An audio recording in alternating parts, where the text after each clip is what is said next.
Horizon. She could not go back. When Honor Bright abruptly announced to her family that she would accompany her sister Grace to America, when she sorted through her belongings, keeping only the most necessary, when she gave away all of her quilts, when she said goodbye to her uncles and aunts, and kissed her cousins and nieces and nephews, when she got into the coach that would take them from Bridport, when she and Grace linked arms and walked up the gangplank at Bristol, she did all of these things with the unspoken thought, I can always come back. Layered beneath those words, however, was the suspicion that the moment her feet left English soil, Honor's life would be permanently altered. At least the idea of returning drew the sting from her actions in the weeks leading up to their departure, like the pinch of sugar secretly added to a sauce to tame its acid.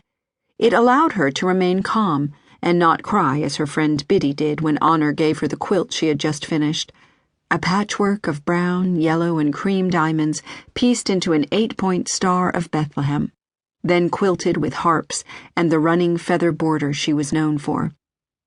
The community had given her a signature quilt, each square made and signed by a different friend or family member, and there was not room for both quilts in her trunk. The signature quilt was not so well made as her own, but of course she must take it.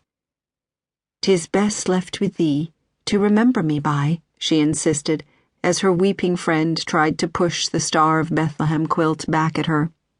"I will make more quilts in Ohio." Jumping over thoughts of the journey itself, Honor tried to fix her mind instead on its end at the clapboard house her future brother-in-law had sketched for Grace in his letters from Ohio. "It is a solid house, even if not of the stone thee is accustomed to," Adam Cox had written. "Most houses here are made of wood. Only when a family is established and unlikely to move do they build a brick house. It is situated at the end of Main Street on the edge of the town," he had continued. "Faithwell is still small, with 15 families of friends, but it will grow by the grace of God. My brother's shop is in Oberlin, a larger town 3 miles away. He and I hope to move it when Faithwell has grown large enough to support a draper's. Here we call it dry goods. There are many new words to learn in America." Honor could not imagine living in a house made of wood that burned so quickly, warped easily, creaked and groaned, and gave no feeling of permanence the way brick or stone did. Though she tried to keep her worries confined to the notion of living in a wooden house, she could not stop her mind straying to thoughts of the voyage on the adventure.